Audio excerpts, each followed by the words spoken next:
Ma femme a dit, tu ne es rien d'autre qu'un céopard, pas mon vrai partenaire. Alors je suis devenu exactement cela, distant, indifférent et inaccessible. Mais quand elle a finalement réalisé, il était trop tard. J'ai 36 ans. J'ai rencontré Sarah, 34 ans, pendant la 2e année d'université. C'était une belle étudiante en psychologie, avec des opinions véhémentes surtout, parlant toujours de briser les normes de genre et de démanteler le patriarcat, et des choses comme ça. J'étais plus pratique. Étudiant en commerce, avec 2 emplois pour payer mes études sans dette. Malgré nos différences, nous nous sommes connectés. Au début, sa passion me paraissait attirante, et elle semblait apprécier ma stabilité. Nous sommes sortis ensemble pendant l'université, nous avons emménagé ensemble après l'obtention de notre diplôme, et nous nous sommes mariés à 27 ans. Nous avons eu des jumeaux, un garçon et une fille, Emma, à 29 ans. Après l'université, j'ai trouvé un emploi dans une entreprise financière. Je me suis tué à la tâche, faisant des heures insensées, restant tard, ramenant du travail à la maison le week-end. Le tout. Je suis finalement devenu un gestionnaire de portefeuille senior. Bon salaire, mais épuisant. Pendant ce temps, Sarah a changé de carrière plusieurs fois. Elle a commencé dans les ressources humaines, l'a quitté pour essayer le marketing, puis a décidé de devenir écrivaine freelance, se concentrant sur les questions féminines. Cette dernière activité n'a jamais rapporté d'argent, mais elle insistait sur le fait que c'était sa passion, et que je devais soutenir ses rêves. Son blog est devenu son identité. Il s'agissait d'autonomiser les femmes, afin qu'elles puissent se libérer des attentes sociales et reconnaître les schémas relationnels toxiques. L'ironie de tout cela allait bientôt devenir évidente. Pendant que je construisais ma carrière et que je subvenais aux besoins de notre famille, elle était occupée à aller à des événements de réseautage, à des cercles de femmes, et à gérer son blog que peut-être 50 personnes lisaient. Je ne veux pas paraître amer, mais avec le recul, j'étais aussi en charge de la plupart des choses à la maison. Me lever avec les enfants, préparer le petit déjeuner, aider aux devoirs, assister aux événements scolaires, non pas parce que j'étais un père incroyable, mais parce que quelqu'un devait le faire. Et elle était toujours trop occupée à se trouver. Voilà où nous en étions quand tout cela est arrivé. Je travaillais 50 à 60 heures par semaine, m'occupant de la majeure partie de l'éducation des enfants. Pendant qu'elle construisait sa marque, et se plaignait que je n'étais pas assez disponible émotionnellement. Tout s'est passé un mardi après-midi, tout à fait normal. Rien de spécial ce jour-là. Je venais de coucher les jumeaux après une journée de 12 heures de travail. J'étais épuisé, mais j'avais réussi à aider Yin avec son projet scientifique, et à lire à Emma son histoire préférée avant qu'il ne s'endorme. Je suis descendu et j'ai trouvé Sarah dans la cuisine, rinçant une assiette dans l'évier. Je pensais peut-être regarder un épisode de quelque chose ensemble avant de dormir. Une des rares activités que nous partagions encore. C'est laquelle m'a lâché ça. Pour moi, tu n'es rien de plus qu'un coparent, Tom. Pas mon vrai partenaire. Un coup de poignard dans l'estomac. Connaissez-vous cette sensation quand tout l'air quitte votre corps soudainement? C'était pire. Beaucoup pire. Sa voix était si calme, comme si elle me disait que nous avions besoin de plus de savon pour la vaisselle, ou quelque chose comme ça. Non pas que je tirais sur 10 ans de mariage avec une seule phrase. Je me suis tenu là comme un idiot, regardant l'arrière de sa tête. Elle ne s'est même pas retournée. Elle a continué à laver cette stupide assiette comme si rien ne s'était passé. C'est donc comme ça que tu me vois, ai-je réussi à dire. Ma voix sonnait étrange, comme si elle appartenait à quelqu'un d'autre. Elle a littéralement haussé les épaules. Elle a haussé les épaules et a dit, je pense que nous savons tous les deux que ce n'est plus un vrai mariage depuis longtemps. Tu ne me défies pas. Intellectuellement. tu ne comprends vraiment pas ce dont j'ai besoin en tant que femme dans le monde d'aujourd'hui. Le pire n'était même pas ce qu'elle a dit. C'était la façon dont elle l'a dit, sans émotion, sans regret, rien, comme si j'étais un homme quelconque avec qui elle devait faire face parce que nous avions eu des enfants ensemble. Non, l'homme qui avait passé la dernière décennie à la soutenir à travers 3 changements de carrière différents, qui payait pour ses retraites de découverte de soi, qui maintenait la maison en marche pendant qu'elle travaillait sur son blog, qui n'a jamais gagné un seul dollar. Je veux un partenaire qui puisse égaler mon énergie et comprendre mon parcours, a-t-elle poursuivi, se tournant enfin pour me regarder. Quelqu'un pour me défier et apprécier ma croissance. J'ai beaucoup évolué ces dernières années, et tu es toujours bon. Tu continues d'être le même. Moi-même. J'étais passé d'analyste d'entrée de gamme à gestionnaire de portefeuille senior. J'avais appris à être père. Je l'avais soutenu dans tous ses caprices et projets passionnés, mais apparemment, ce n'était pas de la croissance. Je ne dis pas que nous devons mettre fin aux choses, a-t-elle ajouté en voyant mon expression. Les enfants ont besoin de stabilité. Nous pouvons toujours être des coparents efficaces. Je pense juste que nous devrions être honnêtes sur ce qu'est vraiment cette relation. Elle l'a dit comme si elle me demandait une faveur, comme si son honnêteté était un cadeau pour lequel je devais être reconnaissant, comme si me dire que je n'étais rien de plus qu'une babysitter glorifiée et un distributeur automatique était un acte de gentillesse. Je n'ai pas explosé, je n'ai pas pleuré, je n'ai pas supplié. J'ai juste hoché la tête, et j'ai dit, je vois. Puis, j'ai quitté la cuisine. Je l'ai entendu m'appeler derrière moi. Tom, ne parlons pas de ça. Mais de quoi y avait-il à parler? Elle avait été très claire sur sa position. Cette nuit-là, je n'ai pas pu dormir. Je suis resté là, à regarder le plafond, à repasser les dernières années dans ma tête. Quand est-ce arrivé? Quand je suis devenu rien pour elle? Tous les signes étaient là. J'étais juste trop stupide, trop occupé, ou trop dans le déni pour les voir. La façon dont son visage s'illuminait quand j'entrais dans la pièce manquait. Ces messages aléatoires pendant la journée, avec des blagues stupides ou des chansons qui lui rappelaient moi, manquaient. Les touches, les vrais baisers, pas seulement le baiser automatique sur la joue, tout avait disparu. À quand remonte la dernière fois où elle m'a vraiment demandé comment c'était passer ma journée, et où elle a vraiment écouté?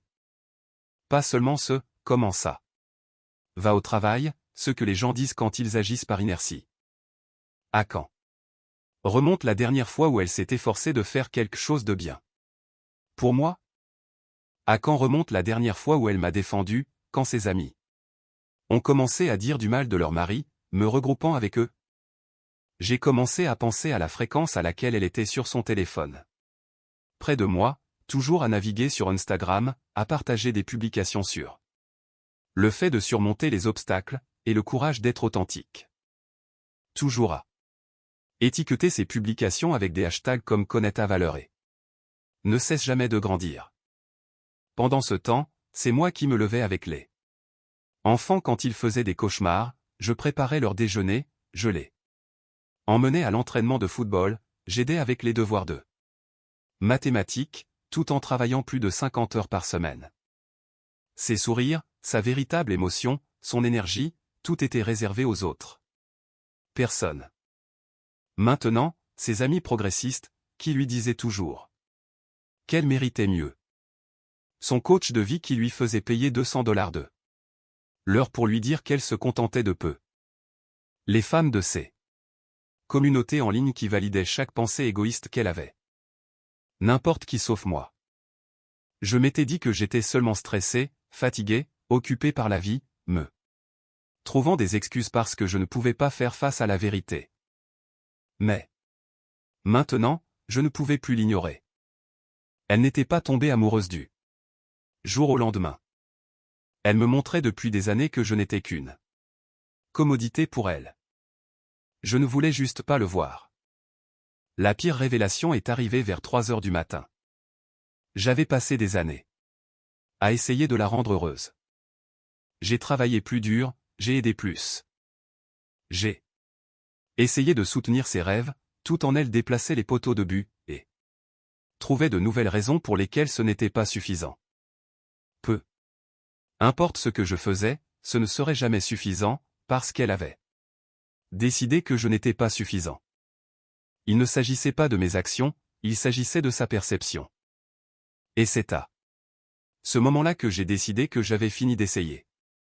Le lendemain matin, je me suis levé plus tôt qu'elle, comme d'habitude, j'ai préparé le petit déjeuner. Pour Emma et Ian, j'ai préparé leur déjeuner, toutes ces choses de père. Quand Sarah est descendue dans sa robe de soie, que je lui avais achetée pour notre anniversaire, je n'ai rien dit. Je ne lui ai pas demandé comment elle avait dormi, je n'ai pas commenté le temps, rien. Elle l'a remarqué, elle a continué à me regarder, comme si elle attendait quelque chose. Elle pensait probablement que j'allais la supplier de m'aimer, ou quelque chose de pathétique comme ça.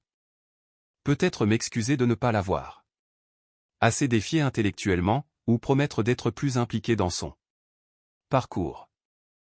Mais c'était fini. Si elle me voyait comme rien d'autre qu'un coparent, alors, eh bien, c'est exactement ce que ce serait. Rien de plus, rien de moins. Tu es silencieux ce matin, dit-elle enfin, essayant de paraître décontractée. J'ai juste haussé les épaules. J'ai beaucoup de choses en tête. Des choses liées au travail.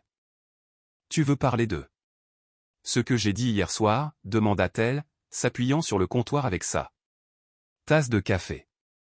Je pense qu'il est important que nous soyons sur la même longueur d'onde. Nous sommes sur la même longueur d'onde, ai-je répondu sans lever les yeux. De la préparation du sandwich d'Ian. Tu as été très clair, Tom. Je n'essayais pas de te blesser, a-t-elle dit, sa voix prenant ce ton condescendant qu'elle utilisait quand elle pensait être émotionnellement intelligente. J'étais juste honnête sur où j'en suis en ce moment. J'apprécie l'honnêteté, ai-je dit, avec emphase. Maintenant, nous savons tous les deux quelle est notre situation. Je pouvais dire qu'elle était confuse par ma réaction. Elle s'attendait à des larmes, de la colère, ou des promesses désespérées d'être l'homme qu'elle voulait. Au lieu de cela, elle a reçu une acceptation calme, et cela l'a complètement déconcertée. J'ai déposé les enfants à l'école, et j'ai continué ma journée avec cette nouvelle mentalité. Il n'était plus son mari, il était juste le père de ses enfants. C'est tout. Fini de lui rendre des services, fini de l'écouter radoter sur la difficulté de sa journée, de réarranger les meubles de la pièce, ou d'écrire un autre article pour son blog. Cette nuit-là, quand il est rentré de sa réunion d'autonomisation féminine, qui plus tard j'ai découvert que c'était juste elle et ses amis qui se plaignaient de leur mari, j'aidais les enfants avec les devoirs.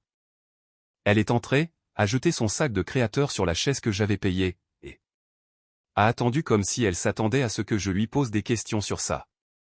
Réunion, ou quelque chose comme ça.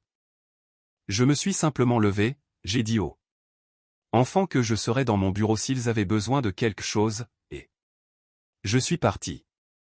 L'expression sur son visage était inestimable. Dans mon bureau. J'ai ouvert mon ordinateur portable, et j'ai créé un nouveau document. Je l'ai intitulé « Stratégie de sortie ».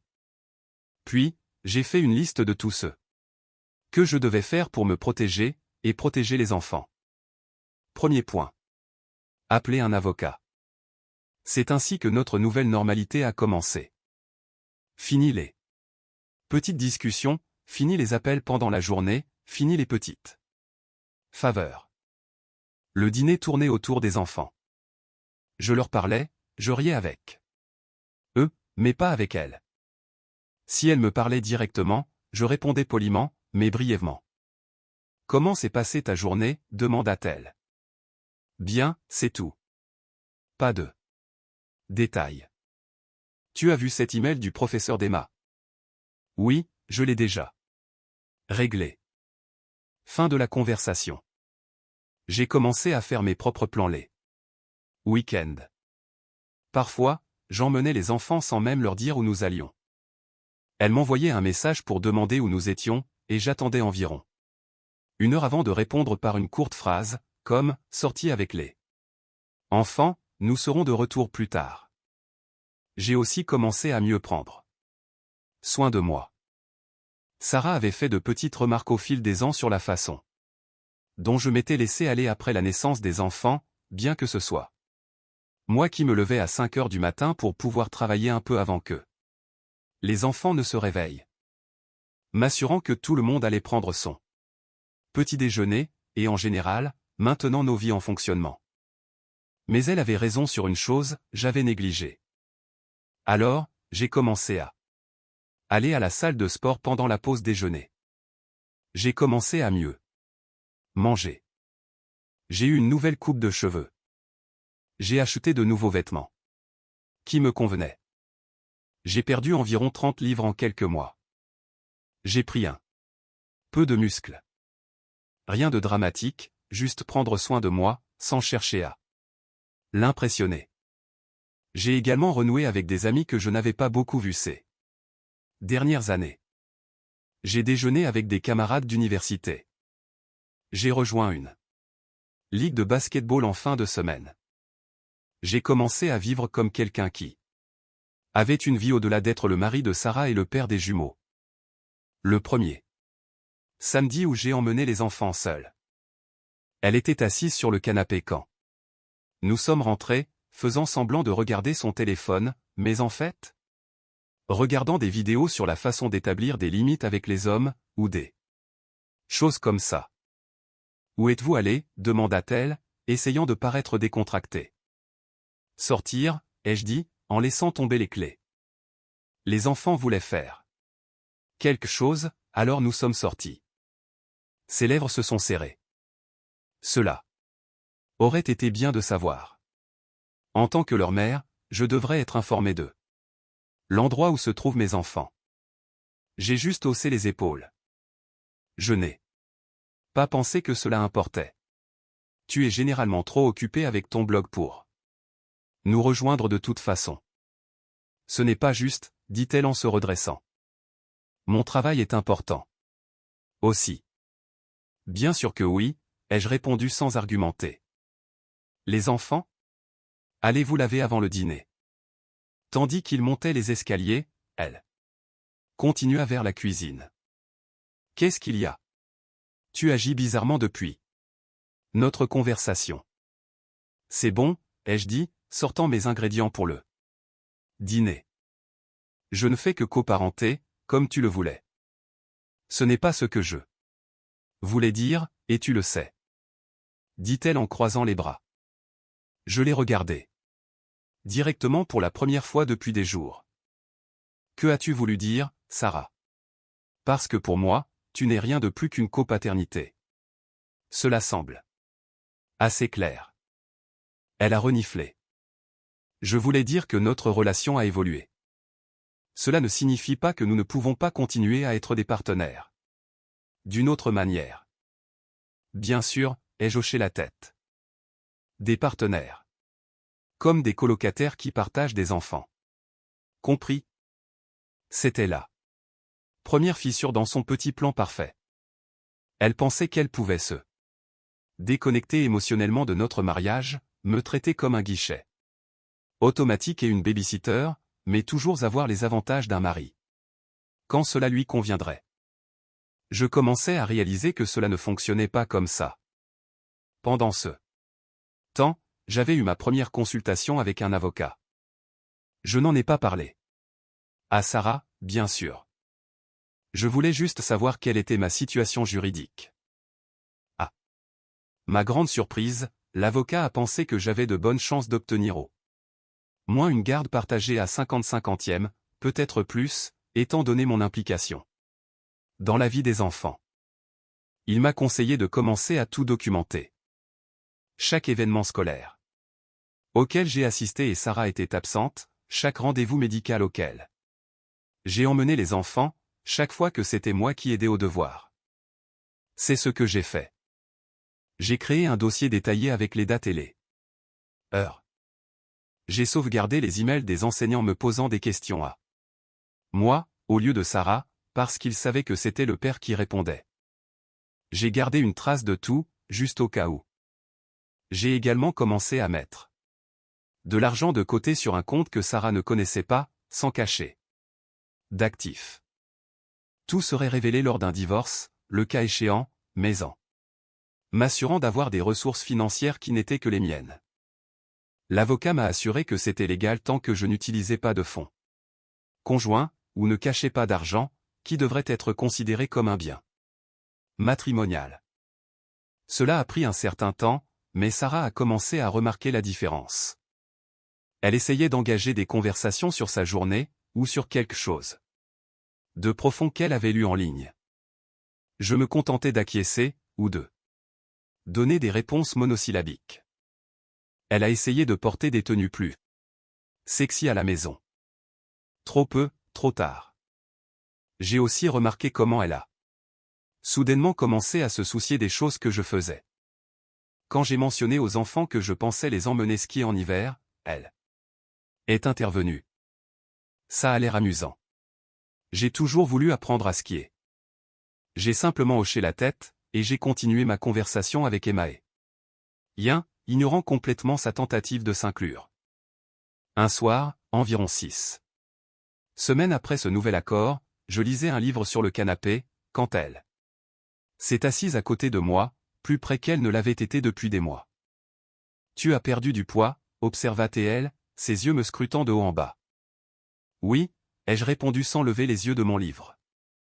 Tu as l'air bien, dit sa voix, baissant un peu. Vraiment bien, merci. Toujours sans lever les yeux, Tom, dit-elle en posant sa main sur mon bras. On peut parler. J'ai l'impression qu'il y a un mur entre nous ces derniers temps. Je l'ai enfin regardé. De quoi veux-tu parler? De nous, dit-elle, semblant soulagée d'avoir attiré mon attention. J'ai l'impression que tu t'es complètement éloigné de moi. Je respecte juste les paramètres que tu as fixés, ai-je dit avec calme. Tu as clairement indiqué ce que je suis pour toi. Je m'adapte en conséquence. Je pense que tu as mal compris ce que j'essayais de dire. Elle se rétracta. Je n'ai jamais voulu dire que je ne m'en souciais pas, ou que je ne valorisais pas notre relation. J'ai fermé mon livre. Alors, qu'as-tu voulu dire quand tu as dit que je n'étais rien de plus qu'un coparent pour toi? Quelle interprétation possible de cela aurais-je dû prendre? Elle hésita. J'étais seul. J'essayais d'être honnête sur le fait de me sentir déconnecté. Je ne voulais pas dire que ça devait continuer comme ça pour toujours. Et bien, j'ai eu le temps de réfléchir, et j'ai réalisé que j'avais raison, ai-je dit en me levant. Nous ne sommes que des coparents, et c'est tout ce que nous devons être pour le bien des jumeaux. Je me suis éloigné, la laissant assise. Là. Pour la première fois, c'était elle qui me voyait partir. Puis, un soir, il est rentré à la maison l'air irrité, après avoir vu le message sur les réseaux sociaux d'une de ses amies concernant des vacances romantiques. J'étais dans le salon, lisant un livre, l'air mieux qu'il ne l'avait été depuis des années. Elle se tenait là, comme si elle attendait que je la reconnaisse. Tu agis bizarrement depuis des semaines, dit-elle. Finalement, j'ai levé les yeux de mon livre. Bizarrement, comment? Je ne sais pas, juste différent. Distant. C'est comme si tu n'essayais même pas de faire fonctionner notre relation. J'ai fermé mon livre. Je pensais que c'est ce que tu voulais. Elle cligna des yeux, comme si je l'avais giflé. Quoi? Tu as dit que nous étions juste des coparents, lui ai-je rappelé, en gardant ma voix neutre. Alors c'est ce que je fais, je coparente. Tout le reste est hors de propos, n'est-ce pas? Ce n'est pas ce que toi es. Ton groupe d'émancipation vous ne cessez de dire, être votre vrai soi. Elle M'a juste regardé, a ouvert la bouche pour dire quelque chose, puis s'est arrêté. Cela m'a dit tout ce que je devais savoir. Elle ne s'y était pas attendue. Elle pensait que je la poursuivrais, que je la supplierais d'attirer son attention. Que je continuerais à essayer de la récupérer pendant qu'elle continuait à me traiter comme une merde. Au lieu de cela, je lui avais donné exactement ce qu'elle avait demandé, et maintenant c'était elle qui ne savait pas comment gérer ça. Ce n'est pas ce que je voulais, dit-elle finalement, sa voix calme. Je voulais que nous travaillions sur notre relation, pas que nous abandonnions. Curieuse façon de le démontrer, ai-je répondu. Dire à quelqu'un qu'il n'est rien de plus qu'un coparent n'inspire généralement pas à s'investir davantage. Émotionnellement. Elle était frustrée, dit-elle, assise en face de moi. J'avais l'impression que tu ne m'écoutais pas quand je parlais de me sentir insatisfaite. Et maintenant je t'écoute très bien, ai-je dit. Message reçu. Elle me regarda un long moment. Alors c'est ça. Après 10 ans de mariage, tu te déconnectes simplement. L'ironie était si épaisse que j'ai presque ri. J'ai appris des meilleurs. Après cette nuit, les choses ont encore changé.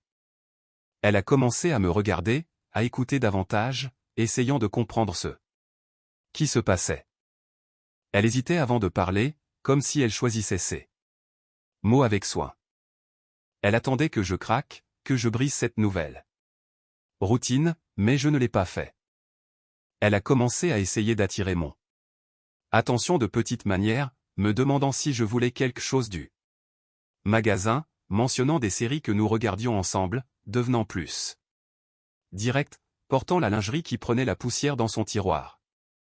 Parlant de l'importance de l'énergie masculine dans la maison. Un revirement complet à 180 degrés des habitudes des hommes qui sont le problème. J'ai remarqué qu'elle avait également cessé de publier toutes ces citations passives-agressives sur le fait de surmonter les relations, et de connaître sa valeur sur les réseaux sociaux. C'est drôle comme ça marche. Après-midi, après que les enfants étaient au lit, elle m'a coincé dans la cuisine pendant que je nettoyais. Tu ne t'en soucies vraiment pas, n'est-ce pas, demanda-t-elle. De quoi? Ai-je dit, en mettant la dernière assiette dans l'égouttoir. Elle laissa échapper un soupir de frustration. De tout ça, de nous. Je l'ai juste regardé et j'ai haussé les épaules. Il n'y a pas de nous. Sa mâchoire se serra. Alors c'est ça. Es-tu d'accord avec le fait que les choses soient comme ça? Je me suis séché les mains et je l'ai regardé droit dans les yeux. Non, mais je l'ai accepté. Tu as clairement indiqué comment tu me vois.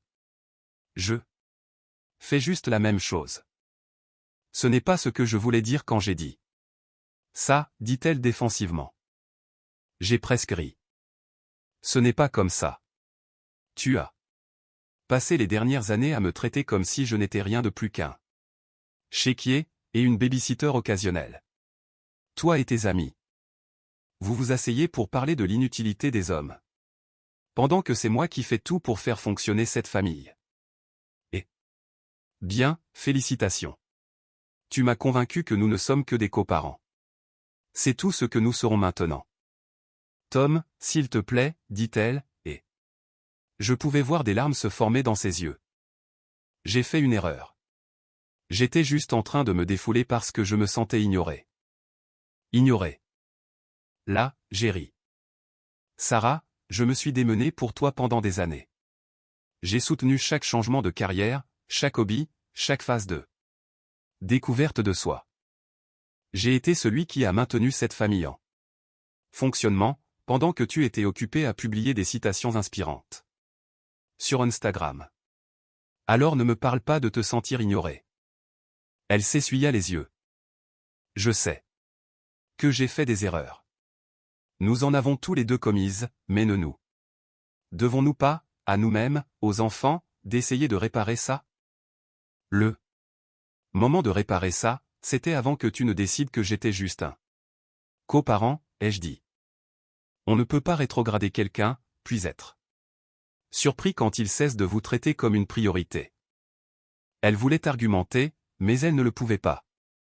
Je savais que j'avais raison.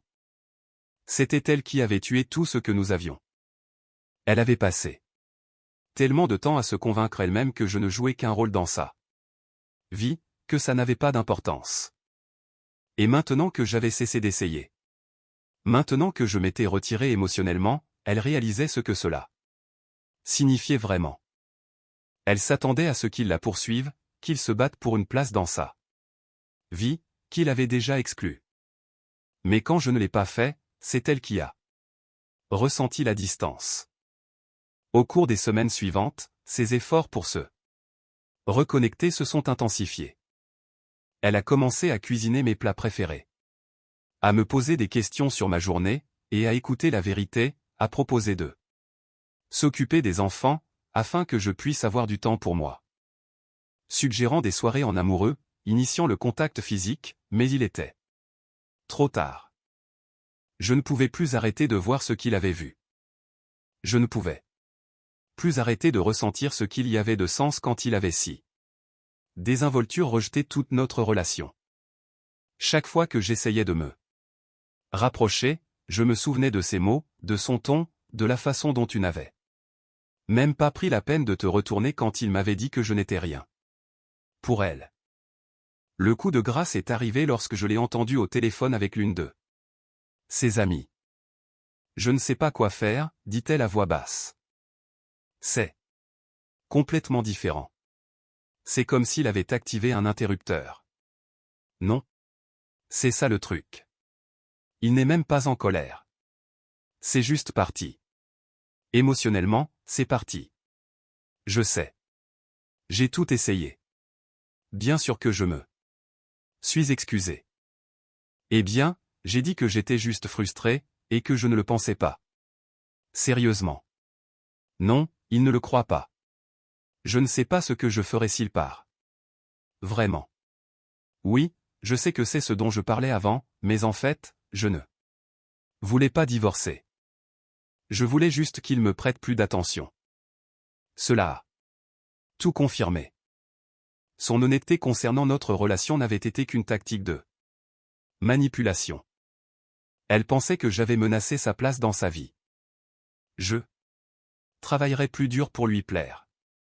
Au lieu de cela, j'avais démasqué son bluff, et elle paniquait maintenant.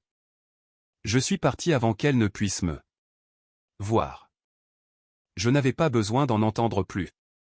Je savais déjà ce que je devais faire. Après 3 mois de cette nouvelle réalité, j'ai décidé qu'il était temps de passer à l'acte final. Pas besoin de drame, ni de grandes scènes émotionnelles, juste de la clarté, et le coup de grâce définitif. Une nuit, après que les enfants étaient endormis, je me suis assis en face de Sarah à la table de la cuisine avec une chemise cartonnée. Nous devons parler, ai-je dit. Elle leva les yeux de son téléphone, peut-être même l'air plein d'espoir. Oui, je veux divorcer. Je m'attendais à quelque chose. Colère, résistance, larmes. Je ne sais pas, mais ce que j'ai eu, c'est le silence. Il est resté là, à me regarder, comme s'il ne pouvait pas traiter ce qui s'était dit. Quand il a finalement parlé, sa voix était calme. Tu es sérieux? J'ai hoché la tête. Puis j'ai glissé le dossier. Qu'est-ce que c'est? Demanda-t-il, l'ouvrant lentement. Des papiers de divorce déjà remplis, et d'autres choses que tu devrais savoir à l'intérieur. Il n'y avait pas seulement les documents du divorce, mais aussi les extraits de nos comptes. Pendant qu'elle était occupée à se trouver, je m'étais préparé en silence. J'avais transféré 75% de mes primes récentes sur des comptes qu'elle ne connaissait pas. J'avais documenté chaque fois qu'elle avait choisi son bien-être plutôt que les enfants. J'avais des registres de toutes les fois où c'était moi qui apparaissais aux événements scolaires pendant qu'elle était en retraite. Plus important encore, j'avais une lettre de mon avocat expliquant qu'étant donner mes revenus et l'accord de garde que je proposais avec la garde principale, elle devrait probablement me payer ma pension alimentaire, et non l'inverse. Elle est restée blanche. Tu ne peux pas être sérieux. Les tribunaux favorisent toujours la mère. Pas quand la mère a à peine été présente. Ai-je dit calmement. J'ai tout documenté pendant des mois. Les professeurs des enfants me connaissent, pas toi. C'est moi qui les emmène aux rendez-vous médicaux. C'est moi qui les aide aux devoirs. Tu es trop occupé avec ton blog et ton parcours pour être une mère présente.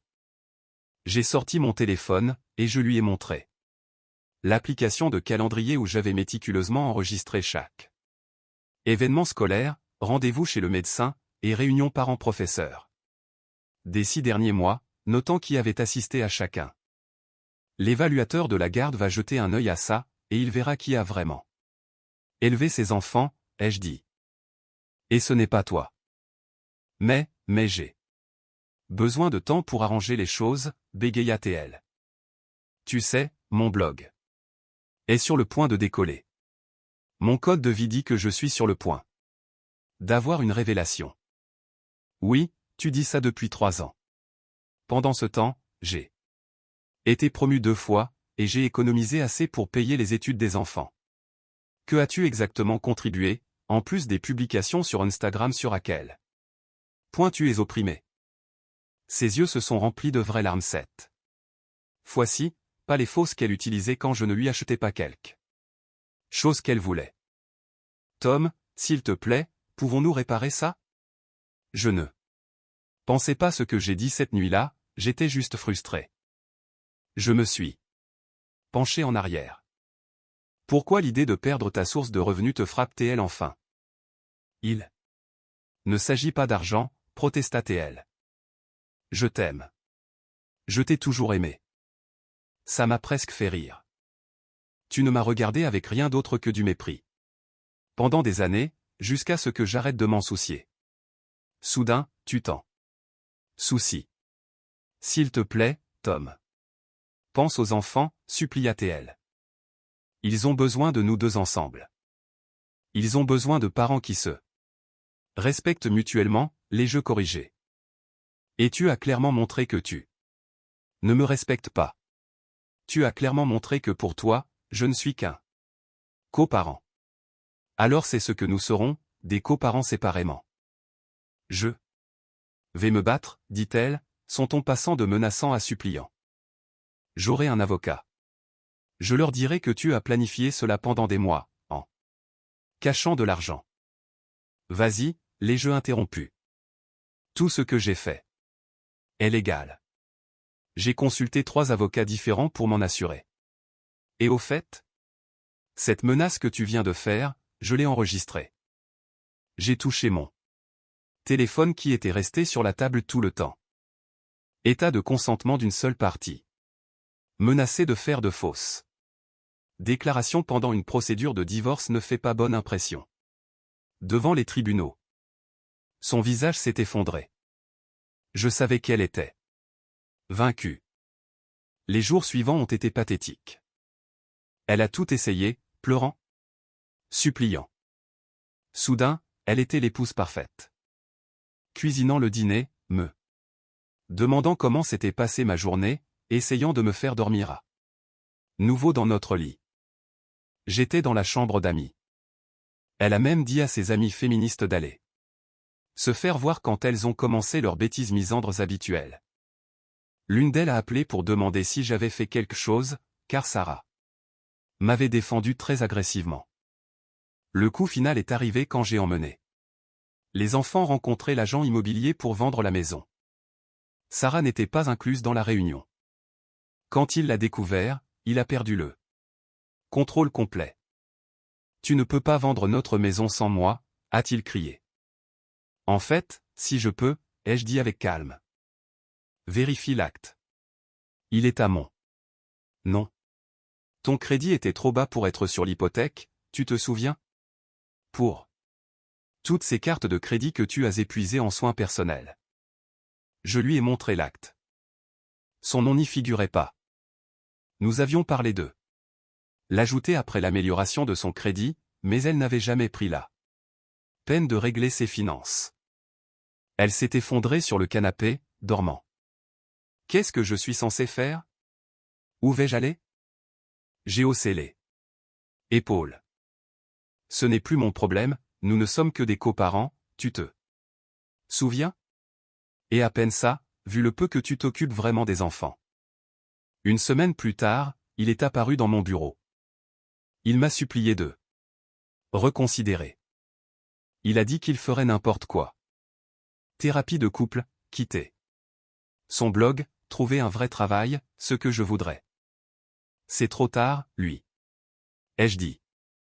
Tu as décidé que je ne valais pas la peine d'être aimé il y a des années. Tu ne t'attendais juste pas à ce que je sois enfin d'accord avec toi. Le divorce a procédé rapidement. Sarah n'a pas contesté. Elle n'avait pas les moyens d'un avocat à la hauteur du mien, et je savais que les preuves n'étaient pas en sa faveur.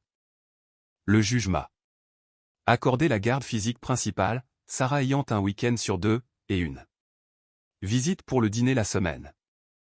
L'expression sur son visage quand le juge a annoncé sa décision était quelque chose que je n'oublierai jamais, un pur choc. Elle était si convaincue qu'être mère signifiait automatiquement qu'elle garderait les enfants, quelle que soit leur éducation réelle. La réalité l'a durement frappée. Quant à la maison, elle s'est vendue plus cher que prévu. J'ai utilisé ma part pour acheter un endroit plus agréable près de l'école des enfants. 3 chambres, une grande cour arrière, un vrai bureau où je pouvais travailler à domicile certains jours, pour être plus disponible pour les jumeaux. Sarah a fini dans un petit appartement d'une chambre de l'autre côté de la ville. Elle a dû trouver un vrai travail pour la première fois depuis des années. Un poste administratif de niveau débutant qui couvrait à peine son loyer. Son blog est finalement mort en silence. Ses amies féministes l'ont abandonné quand elle n'avait plus les moyens d'aller au déjeuner et aux ateliers. Parfois, elle m'appelle, généralement après avoir eu un mauvais rendez-vous, ou une journée difficile, en pleurant, sur la façon dont elle a commis la plus grande erreur de sa vie. Et je dis juste, je sais, mais nous ne sommes que des coparents maintenant. C'est tout ce que nous serons. Les enfants là voient toujours tous les 2 week-ends. Maman est toujours sur son téléphone quand nous sommes là, m'a dit Emma une fois. Pas comme ici où nous faisons vraiment des choses ensemble.